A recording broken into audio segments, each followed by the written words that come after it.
শূৰ্পণখাৰ অপমানৰ খবৰ শুনাৰ পিছত লংকাৰ ৰাজসভাত জ্বলি উঠিছিল এজন ৰজাৰ খং। তেওঁ আছিল লংকাৰ সম্ৰাট ৰাৱণ। ৰাৱণ আছিল বহু শক্তিশালী, বহু জ্ঞানী, কিন্তু বহু অহংকাৰীও। আৰু সেই অহংকাৰে তেওঁক ঠেলি লৈ গৈছিল ধ্বংসৰ পথলৈ। শূৰ্পণখাই কান্দি কান্দি সকলোখিনি কথা ৰাৱণক ক'লে আৰু ক'লে, দাদা, এই পৃথিৱীত মই এনেকুৱা সুন্দৰ নাৰী কেতিয়াও দেখা নাই। সীতা নামৰ সেই নাৰী আপোনাৰ লংকাৰ মহাৰাণী হ'ব লাগে। এই কথা শুনি ৰাৱণৰ মনত লগে লগে লোভ জাগৃত হ'ল। ৰাৱণে সিদ্ধান্ত ল'লে, মই সীতাক অপহৰণ কৰিম।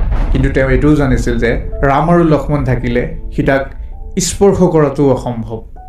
সেয়ে তেওঁ সহায় ল'লে মৰিচৰ।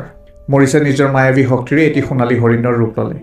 আৰু এই হৰিণ ইমানেই সুন্দৰ আছিলে যেন সীতাই দেখি মুগ্ধ হৈ পৰিছিল। সীতাই হাঁহিমুখেৰে ৰামক ক'লে, এই হৰিণটো মোৰ বাবে ধৰি আনিব নেকি? তেতিয়া শ্ৰীৰামে সীতাৰ ইচ্ছা পূৰণ কৰিবলৈ হৰিণটোৰ পিছে পিছে গ'ল। বহু সময় ধৰি হৰিণটোৰ পিছে পিছে শ্ৰীৰাম ঘূৰি ফুৰিলে।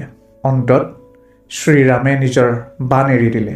বাণ লগাৰ মুহূৰ্ততেই মৰিচে নিজৰ ৰূপলৈ ঘূৰি আহিলে।